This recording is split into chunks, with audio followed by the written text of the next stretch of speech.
man Chazz Ellis, and you're watching Chazz Ellis Raw. Anyway, I'm gonna let you guys know, straight up in this down. I'm just gonna be straight, raw, real stuff. I'm not trying to bash nobody, but at the same time, I'm gonna keep it real. Support the super chat because YouTube don't necessarily show love for you unless you either go extreme one way or extreme the other. So make sure y'all support me. So anyway, I wanted to start this out by telling y'all about something that I saw on Facebook earlier today. On Facebook, I saw a what do you call it? A meme. And on the meme, they basically did a survey.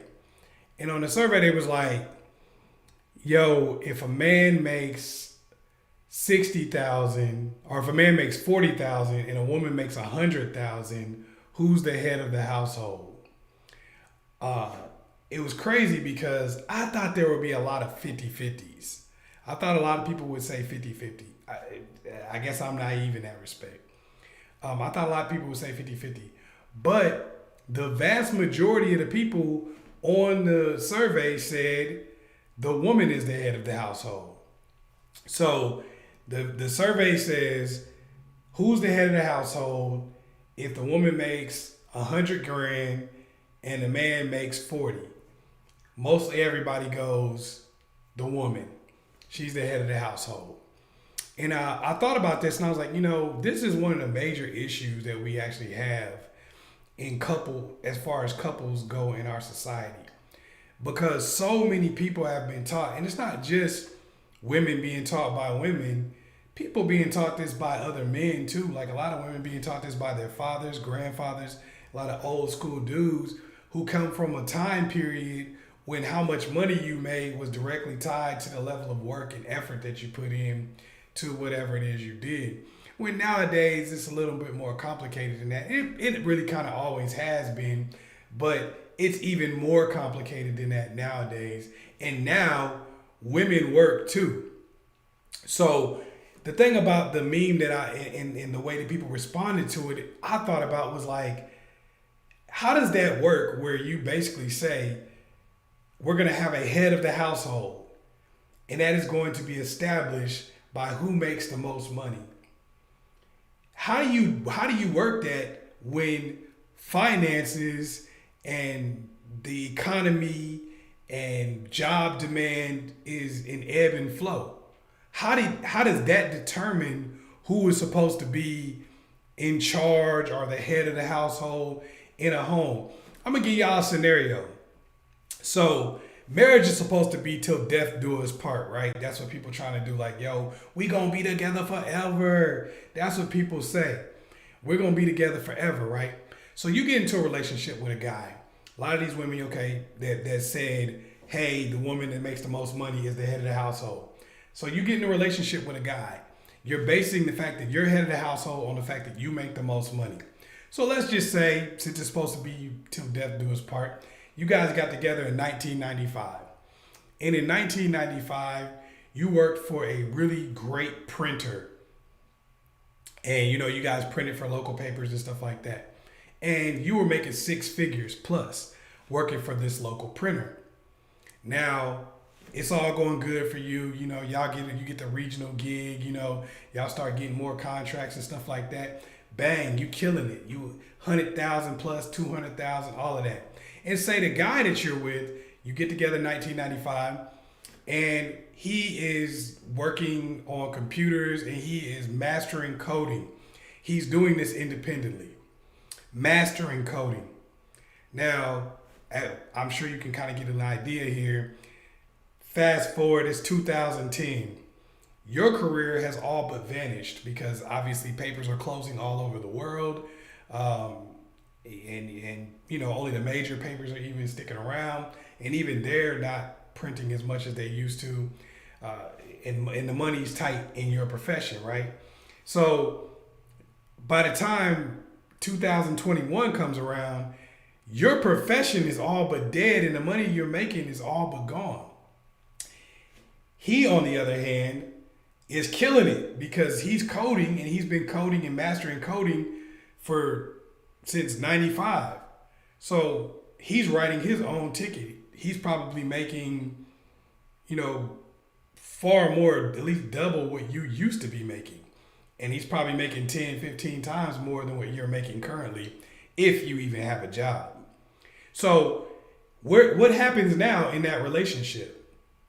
So the day he brings home that big check and your check is real little, you bring home that skeet ass little $2,500 and he brings home 25 grand. Is that when the dynamic changes now? He's like, okay, now I'm head of the household. Remember, you said I couldn't be head of the household because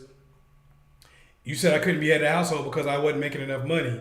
So now I'm head of the household because I'm making the 25 grand and you making 2,500. Is that how it's going to work? When you've gotten used to a particular lifestyle, you've gotten used to managing money a certain way, you've gotten used to calling all the shots, that's unrealistic. Even though it would make sense according to the guidelines that you already created in a relationship, it's not going to make sense in your head because you're going to say, wait a minute, I'm still earning my own money. I'm still working. I'm still doing what I need to do. And I've been in charge of these things throughout the entire relationship. How can you treat me differently because my job has changed? It's not like I'm not working as hard. It's the fact that the market is different. Well, that's how you entered into a relationship, saying, here's what the traditional role would be as a man.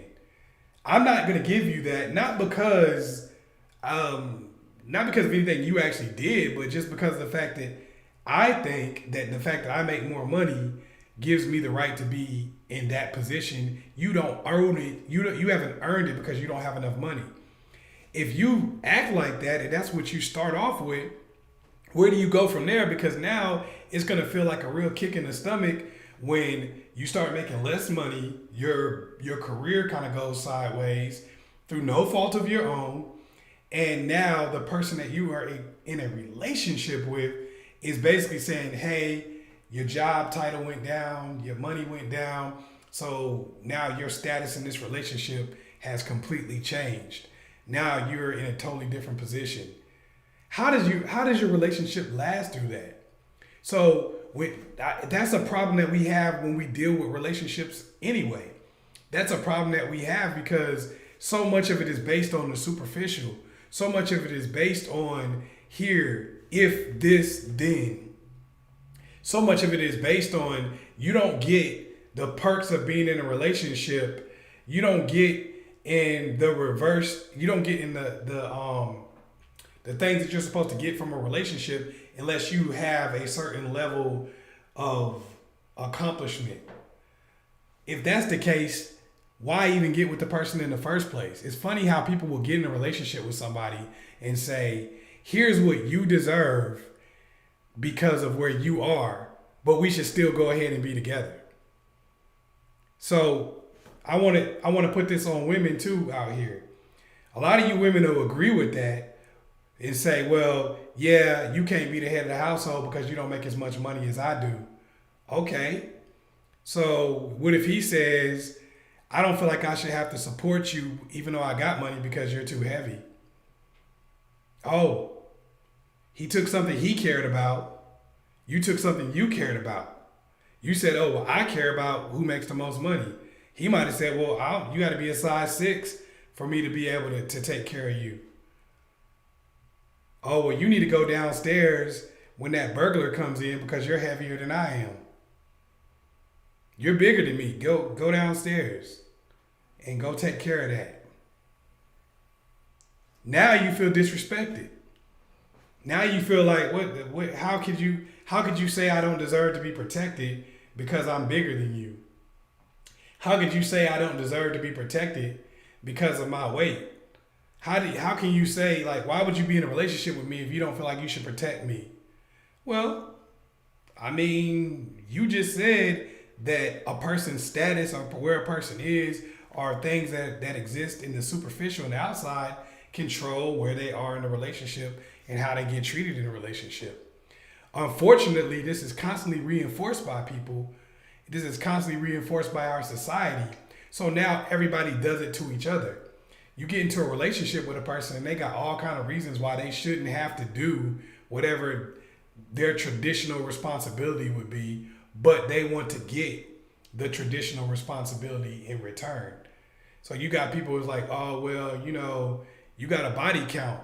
So why should I have to be in a situation where I provide for you when you already slept with somebody else before you even met me?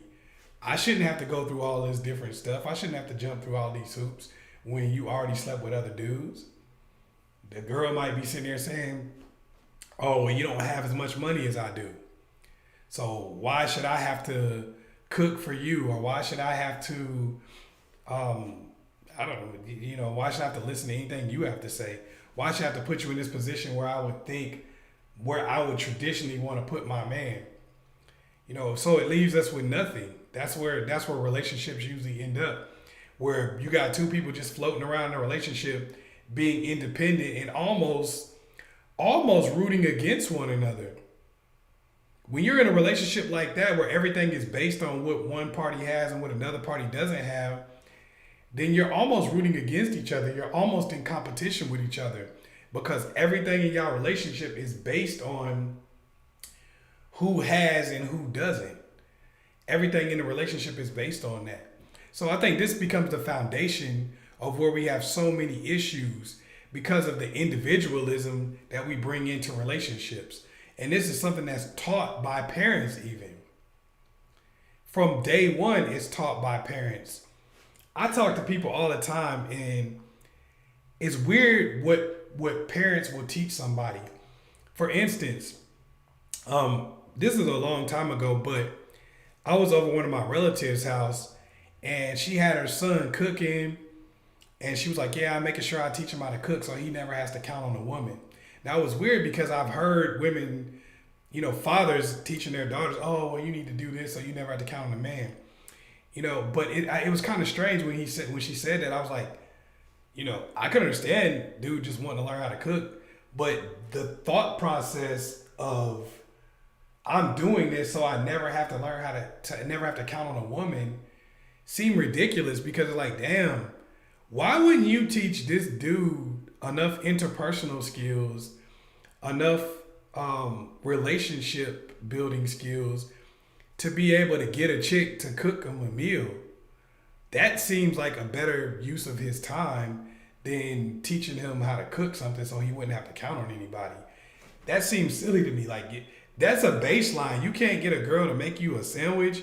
You can't get a girl to make you a meatloaf. You can't do anything like that. You don't have enough relationship skills. You don't have enough game. You don't have enough ability to connect with somebody to get one freaking meal. So it's like you're like, I don't need to count on a woman to cook me a meal. That seems silly to me that somebody would teach you that instead of teaching you the skills to get a meal consistently. Like, hell, okay, fine, yeah, learn how to cook, cool. But for somebody to plant that in your head, you don't ever need to count on a woman to cook for you. For somebody to plant that in your head that you couldn't even get a baseline to have somebody who cooks for you, I think that's silly.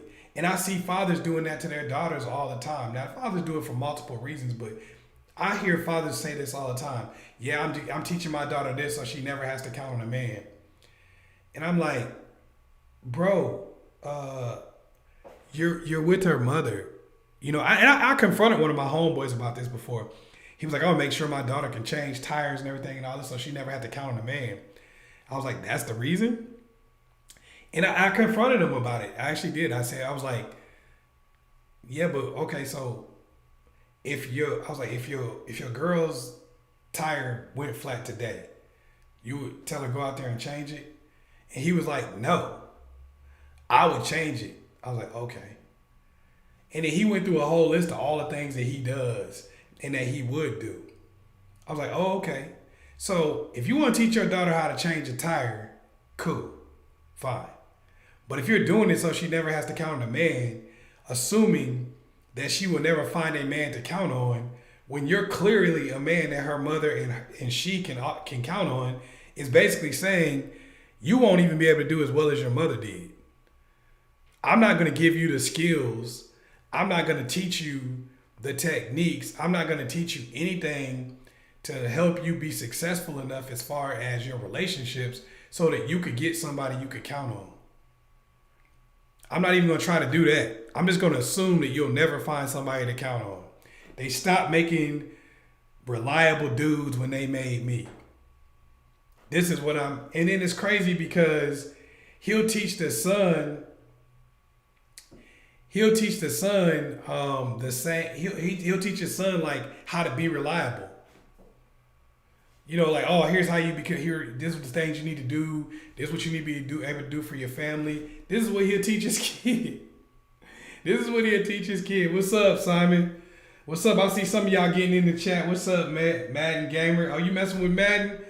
I don't know about Madden right now, man. Sometimes Madden get on my nerves, man. I'm not even gonna lie to you. I feel like sometimes Madden is designed to get you pissed off. But I'm talking about how fathers and mothers often teach their kids basically that you're not going to find anybody. And this is what they program you for. And then you wonder why the kid doesn't find anybody. Because you program the kid not to find anybody. I'm going to go a little deeper into this because I think fathers are guilty of this too. Like a lot of times we complain about the women that we see in front of us. And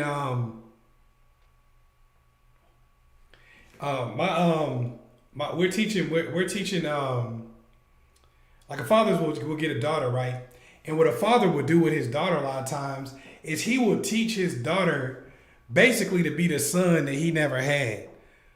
Like, okay, I'm about to have a daughter and I'm about to teach her to be a man.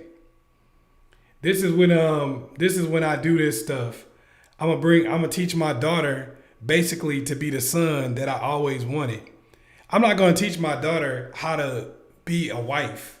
I'm not going to teach my daughter how to be comfortable with a man and how to connect with a man because that's not popping. You know, dads they're not going to be really proud of their daughter being a housewife or something like that because you can't brag to the homies about that.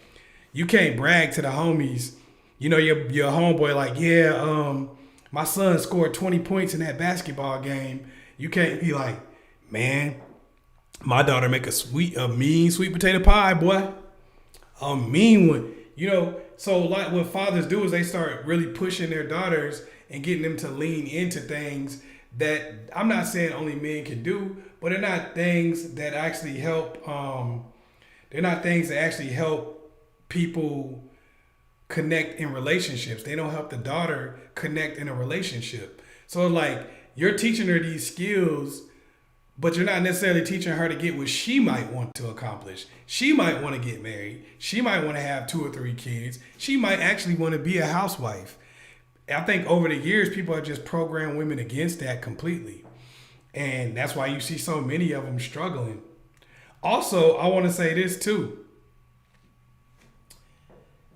I see this more and more going on with a lot of ladies out here and what y'all doing with y'all sons. Stop it. This got to stop too. Stop trying to turn your son into the dude you would never date. All right? This is some stuff that I see a lot of. Man, I was watching this video where this lady basically got her son that was like in the 5th grade to go get a bunch of flowers and balloons and stuff together to ask some girl to be his Valentine. I'm like, what did she get for him? What did she do for him? He was like, he got down on one knee and all that. She was like, I'm teaching my son to be a gentleman. I'm like, yeah, that's the dude you would date. Stop it. Stop it. You know good and well nobody dates that dude. And a lot of times, a lot of women won't give their son the skills to actually get the type of woman, even herself. She won't even say, hey, here's what I would like. Here's what I would act like, not what I wish I liked, but what I actually like in real life. This is what I want from a relationship. This is the type of person that I want to be with. This is the type of dude that I'm attracted to. This is the type of dude that all the people that I know around me are attracted to. So I'm going to help my son understand some of these principles, the things that I'm actually attracted to. Not, hey, here's what I want my son to be, because that will make me feel good about myself and make me feel like I succeeded as a mom. The truth of the matter is, people will say, yeah, man, my son's dad isn't around, but I'm raising a good man. And it's like, yeah, but your son's like 21 years old and he can't even get a girl. So he can't do the most base thing that is success for any creature, any mammal. This dude is unable to survive and procreate. He doesn't have the most base skill that matters to every creature, living creature, pretty much on Earth. He doesn't have that base skill to be able to survive and procreate. So how is he a success? How do you consider what you're doing with this person a success? You got him, and then you got to remember, you got him getting turned down by girls. You got him getting his heart broken over and over again. Then, ultimately, all he gonna do is become either an introvert or an asshole.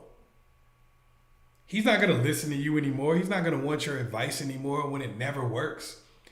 You over here telling him to do these old elaborate ass prom proposals. I mean, this is how you can tell that you got a bunch of guys who are being raised by mommy and pre-approved males. What do I mean by pre-approved males? If you get a guy that's got any type of game and any type of information that he would actually be able to give you, 9 times out of 10, that dude has been removed from your life. So you don't get any real game. You don't get any real information that will help you understand what actually attracts women. So you will have an opportunity to have these experiences when you're young, and you would be more likely to get into a good relationship when you get older. You would be more likely to pick somebody who's actually good for you, somebody you actually like, somebody you actually can connect with, who wants to be in a relationship with you. What you get more of, and this is what sucks, man, you get so many of these dudes who grow up, and a lot of you guys that are watching this are younger guys, and you're probably going through this yourself, because I talk to and work with a lot of young guys. So I know a lot of you guys are going through this yourself, where basically mommy and daddy broke up for whatever reason. Maybe mommy and daddy were never really together like that in the first place. Maybe daddy just smashed, mommy got pregnant. Daddy didn't want to settle into the relationship that mommy wanted. And in a lot of cases, you might not know it, but mommy booted daddy out of the family. Hey, if you don't want to be with me, you don't even get to be around the kid anymore.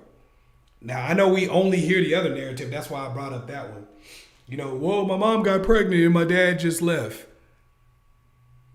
If the older you get, the more you realize that doesn't make very much sense. I know it's going to be a lot of people in here telling that story, but people don't generally do that in real relationships. There's usually more to it. That's usually daddy was already about to leave. Now I'm going to try to get pregnant to keep daddy around, and he ain't staying because he doesn't like me like that. That's usually what happens in that situation. I'm just being real with you. But because nobody tells you that, you probably will fall victim to that 10, 15 years later. Anyway, so mommy and daddy break up. Because daddy doesn't want to be with mommy. Sometimes you don't get a chance to have that particular person around. The person who mommy actually slept with. The person who mommy actually let hit raw and had a baby by. The dude she was actually physically attracted to. Now, what you generally are going to get is a pre-approved male. This is often going to be your stepdaddy. This is often going to be somebody who's in the friend zone with mommy, who's taking you to football and basketball practice and all that kind of stuff and trying to give you male advice. Unfortunately, because that person is around, that's generally going to be the person that you look at as that you look at as being like a real fit father figure type or a mentor. Even though in a lot of cases he's not getting the results or the relationship results that you would want yourself. This person's not getting, you got a dude that's not getting your relationship advice that you would want. You know, he's not giving you the game that you would want and that you would be able to accomplish your real goals. He's not doing any of that for you. But this is the only person you got to listen to. So he's telling you certain stuff because he's a pre-approved male. Mommy's over here telling him, yo, man, tell my son how to be a man. Tell my son how to be like you. Dude that's in the friend zone. Tell my son to be like you. Dude that I only dated after I already had 2 or 3 kids by somebody who I actually wanted to be with. Tell my son how to be a real man. Tell my son how to be a good man. Then you go through life listening to these people, and unfortunately, you get rejected over and over again, dumped, heartbroken over and over again. So you either become introverted because of that, or you become an asshole because of that. Now, if you become introverted because of that, 99 times out of 100, you end up either being a stepdaddy or being a dude caught in the friend zone. I'm not saying there's anything wrong with being a stepdaddy, but when you don't have your own children and you're taking care of somebody else's children, how is that helping you accomplish the most base instinct that every living creature, just about every living creature on the planet has, to survive and reproduce? You're not even accomplishing the most base thing. So this is where a lot of guys run into a problem, because mommy thinks in a lot of cases like, hey, I'm doing son a favor because I'm putting him in a position to be a good man and not be like the dudes that dumped me and not be like the guys that I really was attracted to who didn't treat me the way that I wanted to be treated. Unfortunately,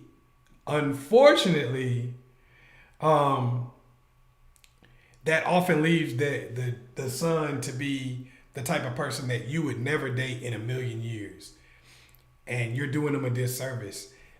But it could also make him worse than anybody you ever dated. It can make him to the point where he's like, you know what? I hate these hoes. All I do is disrespect. I'm out here slapping them. I'm out here just being totally, because I don't listen to anything that I was taught. I don't respect anything I was taught. I feel like everybody my mom ever had around me was a straight up simp, and I'm not going to be like that. So it may backfire. I believe when you get a son, if the dad isn't around, first of all, try to mend things with the father to the best of your ability, because you're not letting him see his kids. You're letting his kids see him. All right? The kid is the one that's benefiting. Society has made people think that by taking somebody's kids away from them, you're just devastating their life and turning them into a deadbeat. That's what you think about the person. That's what your kid thinks about the person. That doesn't mean that they don't have a whole new set of kids who worship the ground they walk on. You know, you don't just get to define somebody for life. I know some of y'all think you do. You think my opinion of this person, because I even saw something, and this is always annoying, but I saw something that said, how can a man take care of somebody else's kids and not his own? Now, on his face, that seems like, well, yeah, he over here taking care of some other woman's kids and not his own kids. But because I'm a person who reads deeper into a situation and I was like, well, wait a minute. We got to break this down. Let's take emotion out of it. When we take emotion out of it, we just look at it logically, we got to see some variables here. If he's taking care of somebody else's kids, that's what's going on by your own admission. He clearly doesn't have a problem with kids. So in most cases, if I ask you, is there something wrong with your kids? Most people would say no. Now, I know there's some of you probably like, yeah, my kid's bad. I hate him. You raised him. You just said he wasn't a part of it. So, but in most cases, people say, no, there's nothing wrong with my kids. So the only person left in this story is you in the relationship that you guys have. But that's still you. You understand what I'm trying to tell you? So this is something that you guys need to start looking at. I mean, this isn't me sitting here saying, hey, if the dad isn't around, it's 100% your fault. But I think you need to start looking at the fact that there's dual fault in a situation. It's not even necessarily trying to call it fault, but it's dual responsibility. You know, there's dual responsibility in these situations. And unfortunately, throughout history, there's always a flip-flop. People blame women for everything wrong with kids. Then, you know, women get tired of that crap and they start saying, hey, well, look at these men and what they're doing. Now people blame men for everything wrong with kids. And unfortunately, that's not helping anybody, because the reality is it takes two people to actually, it takes more than two people. It takes a whole freaking family. Like they say, it takes a village to raise a child. It takes a whole freaking family to raise some kids. That's the reality of it. So people got to start getting together on that a little bit more and start, you know, taking responsibility for their part in it. Like sitting over here saying, yo, I don't talk down on their dad. That's a baseline. Obviously, you're not supposed to talk down on somebody's dad. That's not for him. That's for the kid. I let their dad see them. You're not supposed to be letting them see him. Y'all supposed to, if he's not crazy and he's decent enough to see the kid, he should have joint custody. Hey, I know that might upset some of y'all, but he should have joint custody. Y'all supposed to share the kid. Stop using the system. It's not helping the child. Those are just things for y'all to know about. Now, I'm going to go into some of these questions that I got over here. He says, this is my man, Simon Lynch. Chazz, not the dick ride, but you have been helping me since 2014, bro. Thank you, sir, for doing what you are doing. My only regret is not seeing your videos sooner. People say that a lot, but man, I think you get things when you need to get them. One of the valuable things, I think, I want to bring this up too. If you say somebody did something for you or say something good about somebody, you ain't dick riding, bro. You know, that's just you expressing, hey, this helped me out. There's nothing wrong with that. People use that term a lot of times, and I'm not saying you do, because people probably have used it against you, but people use that term a lot of times when they want to hate on somebody and you don't. You know, they go, oh man, you won't hate on this person with me, so you dick riding. This is something that we got to do, especially as men. This is the men's channel, so I'm going to talk about this a little bit more. This is something we got to do as men too. Start praising each other more. When you see a dude doing something good, man, start praising them. We so quick to hate on each other, so quick to say something negative, so quick to talk about one another in a negative light that you know, we just it just become that's all there is. And we don't boost each other a lot of times. We'll just tear somebody else down instead. I see that happen so much even in just society in general, where people won't boost anyone else up. They'll just tear somebody else down. It's like, I don't love nothing. I hate everything. Y'all go ahead and hit that super chat. Appreciate you. You did it right on time. I said hit that super chat. You was right there with it. Appreciate your careers with Donella. Y'all check her out. I think what do you do, Donella? Do you help people get into business? Are you a staffing agency? You know, shout yourself out on here. I'm not a hater. If you up in this super chat, you supporting your boy, shout yourself out. Oh, you do resumes? That is very important. Look, this The Guy channel is not just about relationships. It's also just about bettering yourself as a human being.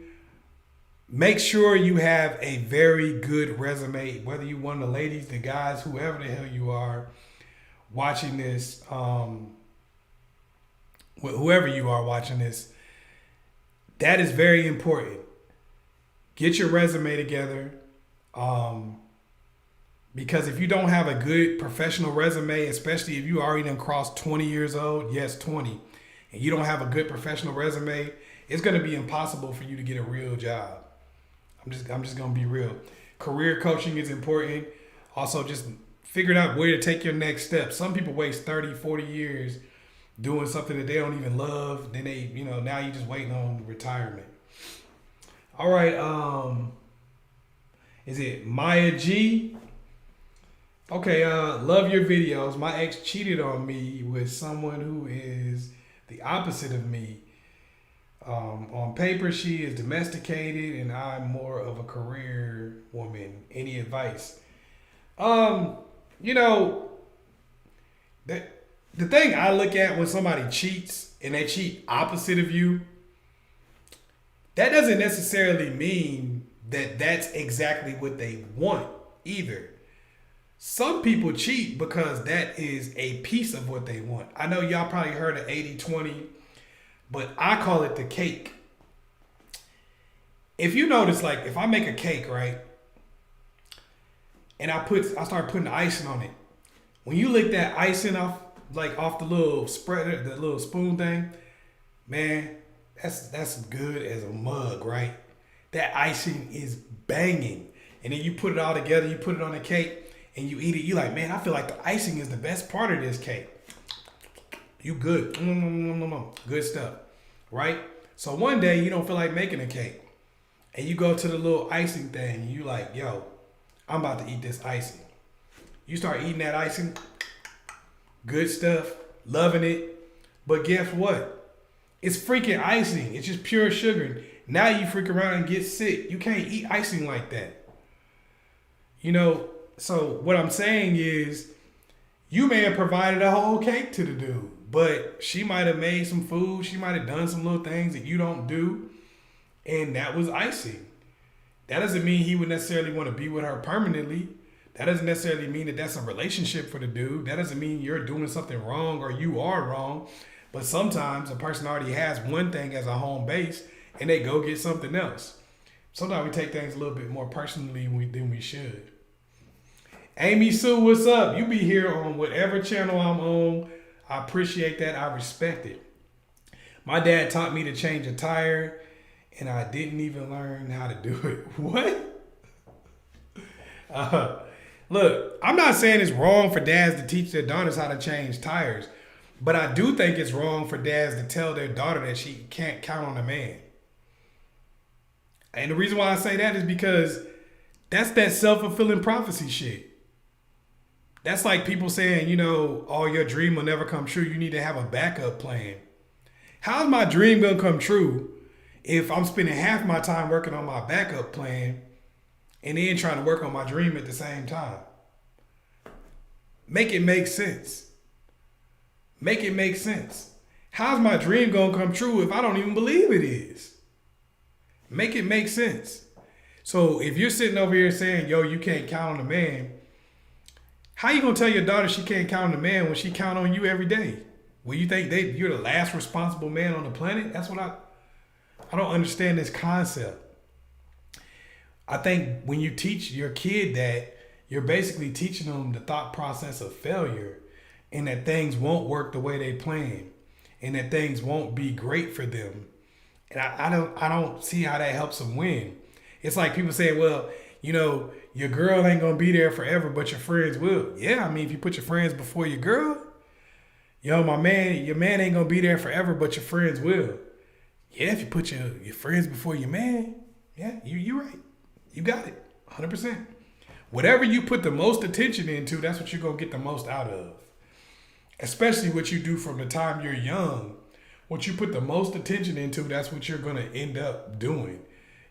People tell you this all the time. Your backup plan, that's your plan, bro. Whatever you got to fall back on, that's exactly what you're going to be doing, is falling back on that. You might as well get used to that. Yo, y'all keep hitting that super chat. Also, keep hitting the like button. Smash that like button.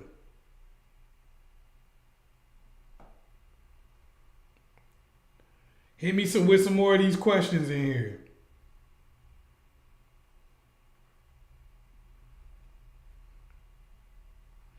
Thank you, Daniela. Donella. I think that's what it is. Look, I be trying with these names. Don't get mad at me if I mess your name up a little bit. That doesn't mean I don't know who you are. That doesn't mean I don't appreciate you. It means that I suck at getting people's names right. Now tell me your life story. I'll remember that forever. Like I remember people's stories. I remember what they told me 5, 10 years ago. Okay. While at an event, a guy was teaching and showing interest. Okay. He was working, so couldn't approach, but made sure to acknowledge me several times. Should I try to connect with him on Facebook or wait? Look, if you was getting a vibe off the dude, I say that's what social media is for. For me, it's just like a business thing. See, like just like you would tell somebody in business, right? You got to make that move. You got to connect with a client. You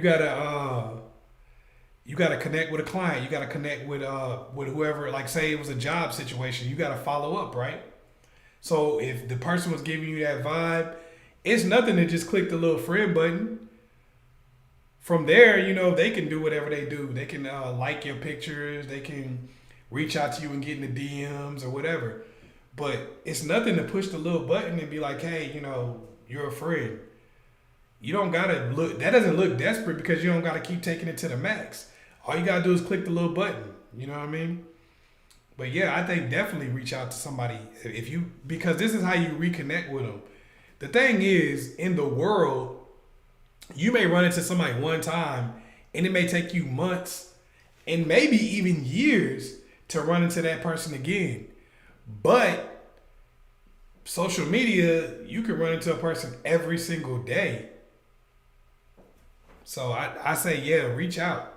If you ever have an opportunity, if you get a vibe from somebody, you think things are going good, and you don't have a connection with that person on social media yet, but you can, push the button. If you're already on social media and y'all are friends already, then it ain't nothing to just like a comment or something like that and, just get attention from that situation. No problem. You say it was May and you won't see him till July. Yeah, see, there you go. You won't. A lot of times, too much time will pass when it doesn't have to. Yeah, go ahead and get. I guess it's July now, but you're probably saying like you won't see him till mid to late July, probably. Yeah, man. Go ahead and click on that. Click the button, man. If you're not already following him, and if you are following him. Go ahead and just like a comment or something like that. Just something light, like a little comment, and it's all good.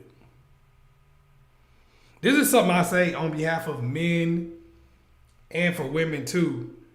Because my channels, it doesn't matter if you're a man or a woman watching them. You can watch either one of the channels because I'm not bashing people and I'm not kissing nobody's ass. It's just me keeping it as real as I possibly can. So it really doesn't matter which one you're watching. The message is consistent.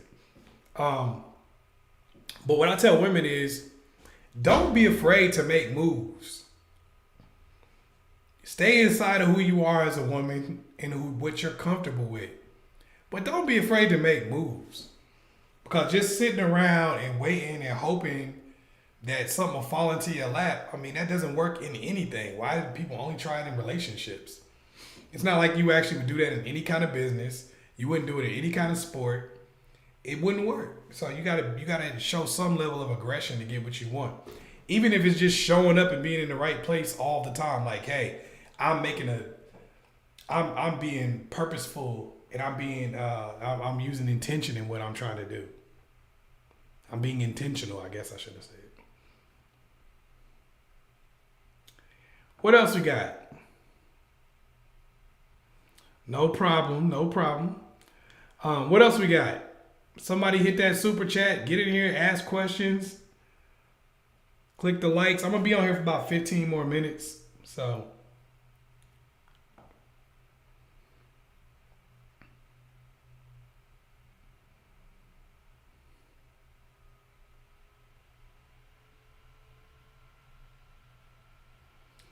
Madden Gamer, when am I going to bring back the video? I know what you're talking about, the simp one.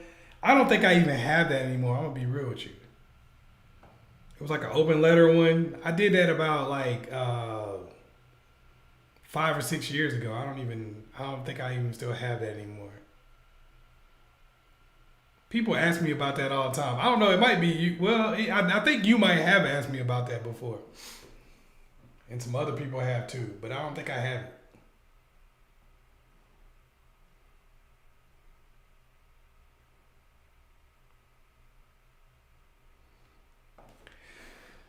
I think I want to say this about dating too, because people ask me different questions. I do a lot of profile reviews for people, as far as their dating profiles, their social media profiles, and because of that, I try to answer a lot of questions on here, and just give up a lot of free game to people as far as social media is concerned.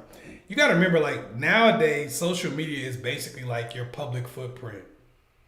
Because a lot of people won't really meet you in person. And even when they do, they won't believe what they see in person. They have to see confirmation on social media. And if what you show in person doesn't match with what you put on social media, you'll wonder why people just lose interest in you. Because you may not even follow people.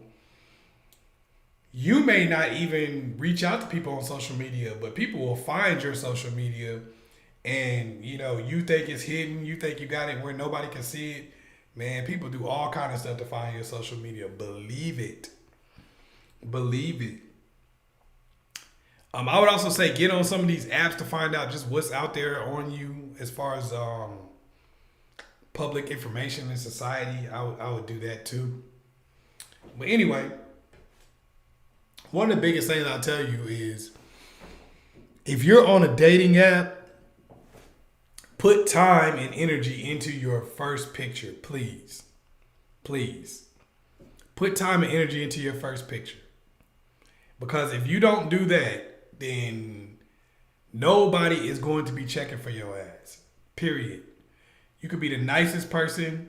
You could be the worst person in the world. Nobody will ever know. And don't think that it's just based on your physical attractiveness. Because it's not. It's what you project to the world in that picture. It's what you line up. First of all, I don't care what you look like. You should look good in your profile picture. It's a profile picture. They have these things called filters. They have makeup. They have hairstylists. Spend that money and do it. I'm dead ass. It's worth it. Also, do not write your own narratives. The about me sections, don't write that stuff and just put it up. Let somebody else read it for you and edit it. Don't take it personal when they say you sound crazy. Don't take it personal when they say nobody wants to hear that. Don't take it personally when somebody is telling you that what you're doing isn't going to work. A lot of times we wonder why we don't get feedback from people. We don't get the right type of feedback from people. But it's also oftentimes because we don't want to hear it, and we get mad whenever somebody keep it real with us and say, this ain't it. We want everybody to tell us how great we are all the time. I liken it to sports. Sometimes you'll coach somebody, and I coach boxing a lot. Sometimes you'll coach a person, and a person will sit there and they just want to pat on the back all the time. Oh man, you did good, man. You the best. Oh, that was great. They don't actually want correction. But if I do that where I just give you a pat on the back and I don't correct you, then you'll be wondering why I told you everything was great, but you got knocked out. Sports are more unforgiving in that respect, so it's harder to be delusional. I think that's why you get the best coaching in sports. I think that's why you get the best help, because the results are all that matter, not some touchy-feely, fluffy type of nonsense. I think that's why we go through our lives and we learn from people. We learn things from people that just don't really add up. Like you get so many people who just teach people nonsense and bullcrap all day long that sounds cute, but it's really just like an excuse for their own life. That's like something you see a lot in relationships. Like, oh man, I'm single and loving it. I'm staying single for the rest of my life. I'm glad I didn't have no kids. You're 32 years old. That's why you're glad you didn't have any kids, because you're 32. I want to hear that when you're 75 and the beach party is over. I want to hear that at the retirement home. I want to hear that when you're 80.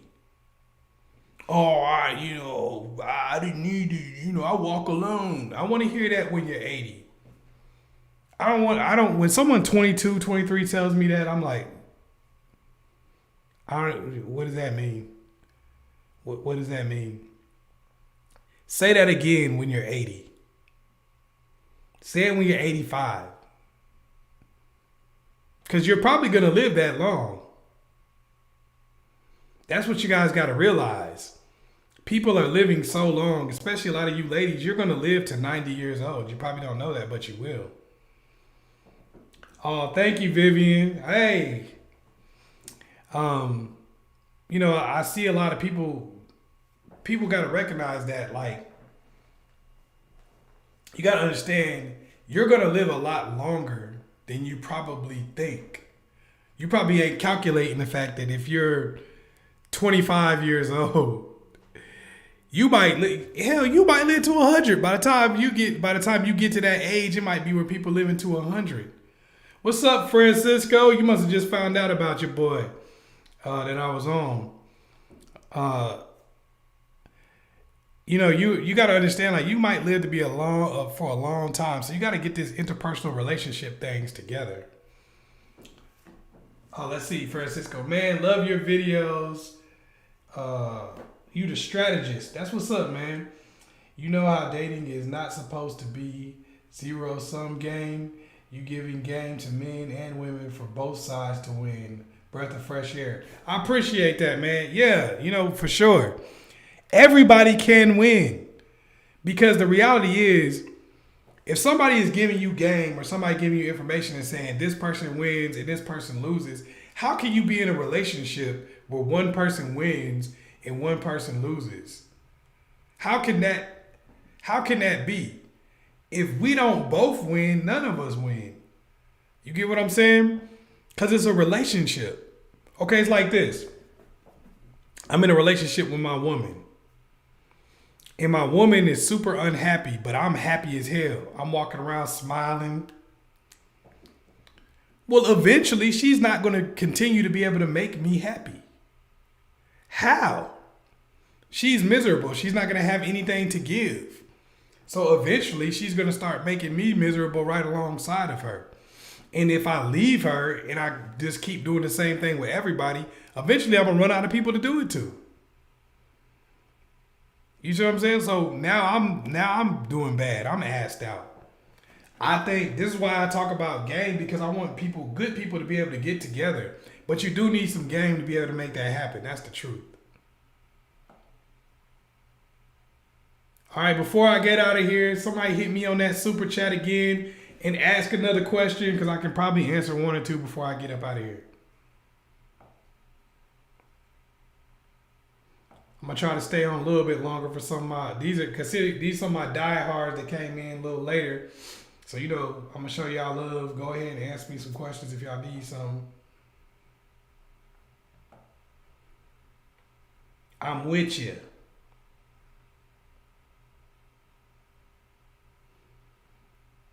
But yeah, like, this is the thing that I would also tell you about when you take advice, because I'm not one of these people to tell you not to listen to people and all that kind of stuff.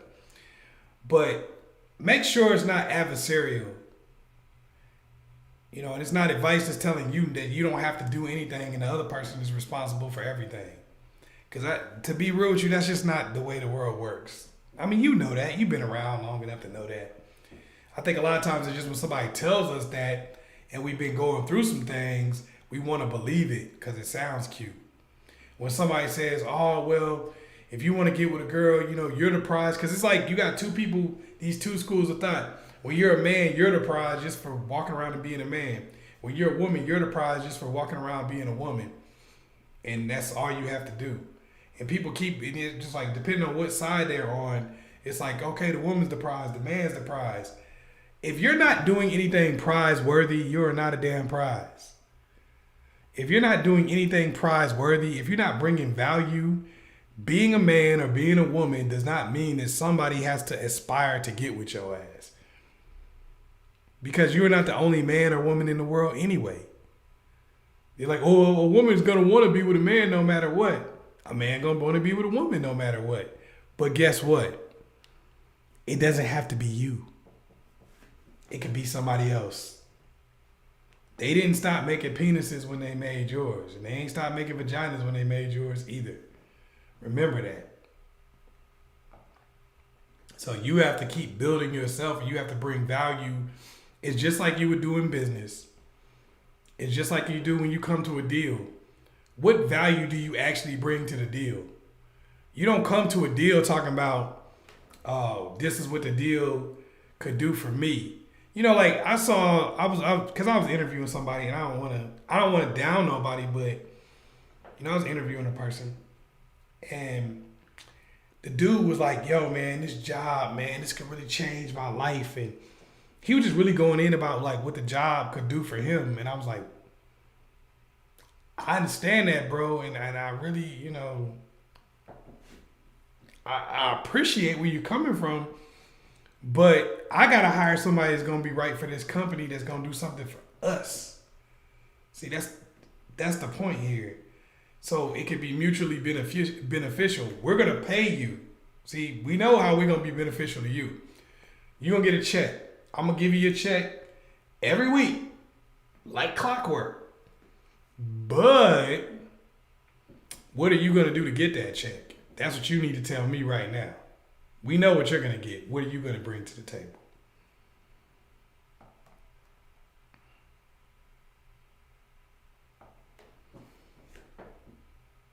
Okay, she says, what's this? Is Chris Claus. Hello, my boyfriend and I have been together for 7 years. Hasn't made a commitment. He's okay. Still lives with his mom at 40. What should I do? Damn. What's going on in y'all relationship? Do you have a place to live? That he's just decided to go ahead and live with his mama? Can you cook? Does he have a job? There's a lot. I have so many questions. Your question left me with more questions than answers, because it's so much to that. That's a lot to unpack. I'm gonna be real with you. That's a lot to unpack. Cause it's just a lot there. Like, why? I gotta figure out why would this dude rather live with his mama at 40 years old than you? What's going on in y'all relationship? Is the dude broke? Does he have the means to move out of his mom's house and he just chooses to live there? Because that's crazy. That's saying that y'all relationship is really messed up. Now, or is he too broke where he just can't get up out of his mom's house? What's up? That's a good question. What would be prize-worthy in a relationship without doing wife duties, being a girlfriend? Well, now we're gonna have a little bit of a disagreement here. If you can do the duties as a wife or as a girlfriend, then I don't see where they're wife duties. All right. If you don't want to do anything to be prize-worthy, like, okay, for instance, you got to look at it like this. What am I bringing to the relationship? If you're trying to hold back certain things that you would do to get someone to marry you, that's probably not going to work. I'm just being 100% real with you. That's probably not going to work. So when you said holding back wife duties, because you're trying to have a caveat there.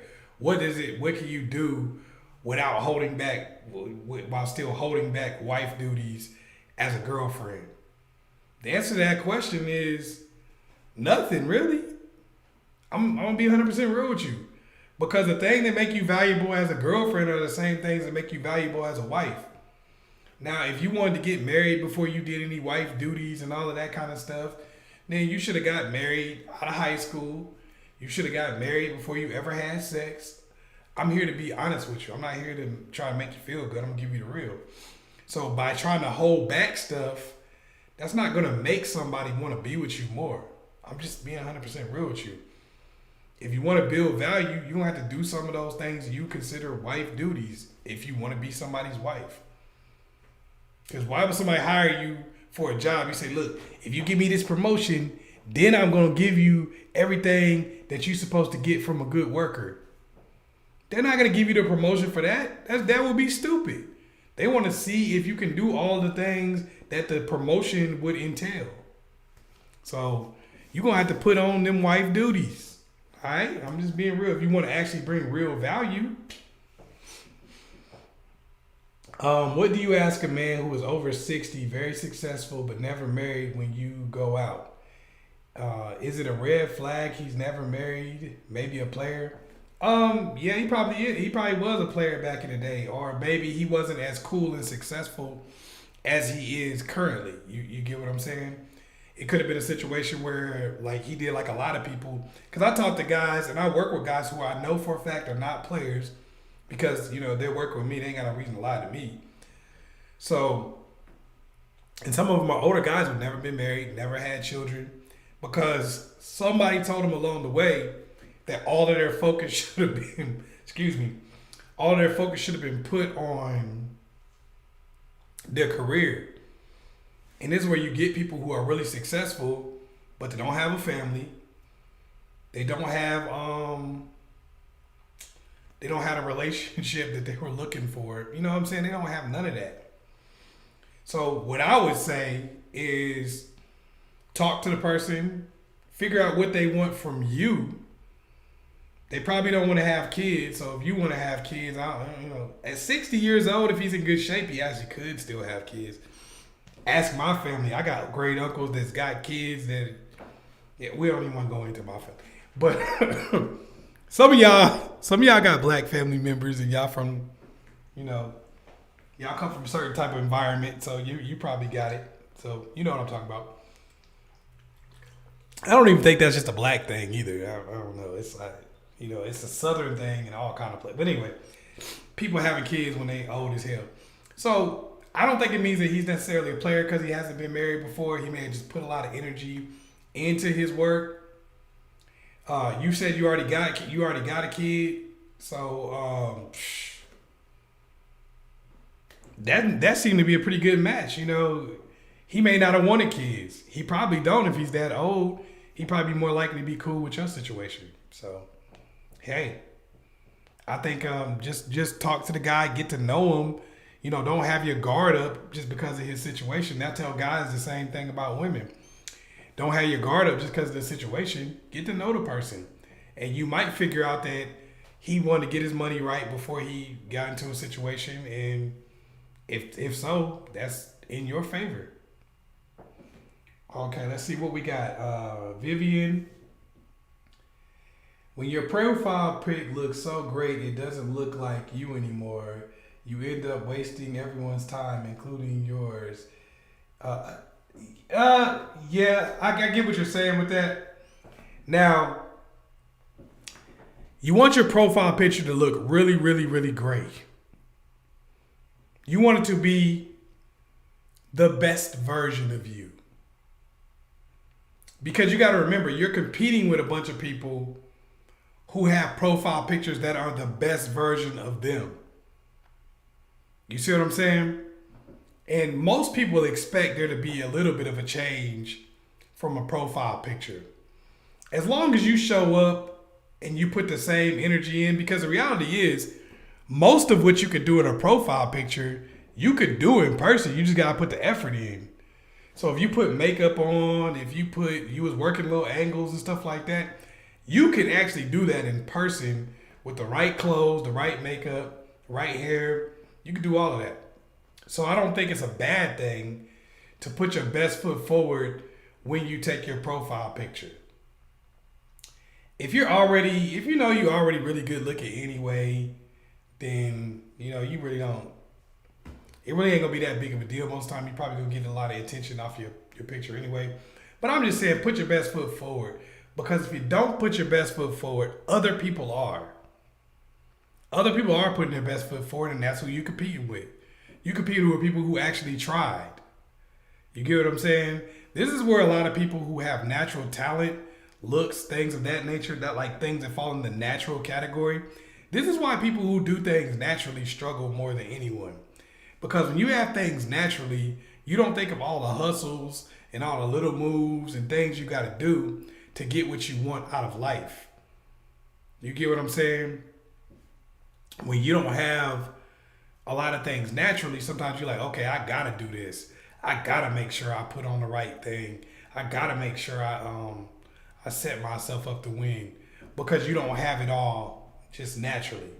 So for somebody like you who's got a lot of good stuff going on naturally, you got to still make sure that you put your best foot forward anyway, because other people, they will do whatever they need to do to compete because they may not have everything. You got to pretend like you don't have a talent. It's just like if you're playing sports. If you're playing ball or something like that, you got to practice like Kobe did, where he was practicing like somebody who didn't have any talent.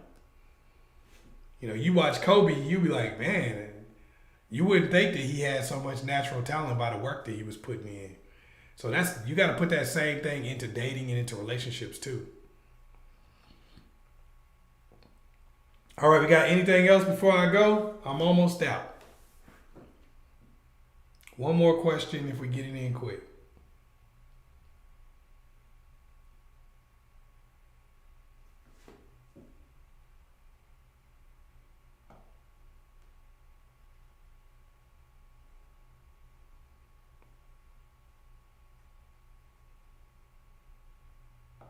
All right, we about done?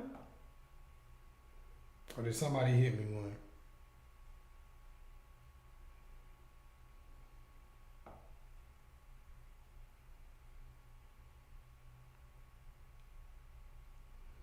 All right, make sure y'all check me out on Ask Chazz Ellis tomorrow. That's Friday. I'm going to be on there at 8 o'clock too, doing another one of these lives. So make sure you check me out over there too. All right. Thank y'all for coming out. I appreciate everybody who hit the like button, everybody who hit me in the super chats. Appreciate y'all questions. Make sure y'all go to also check out some of my premium content too. I do profile reviews for people who, want to get your social media game up through the roof. It's your man, Chazz Ellis. Peace.